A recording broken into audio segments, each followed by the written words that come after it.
Hi guys, in front of me is CMF Phone 1 and let me show you how to boot developer options. First open the settings, then find and select about phone, mark Nothing OS, and here you've got build number. Tap on it 7 times. Okay, so actually we already are in developer panel. So just open system. Here you can use it smoothly, and then to turn it off, unmark it.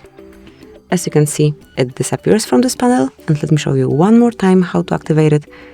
Once it is not turned on, just tap 7 times, provide your pattern, and now it appears in the system panel.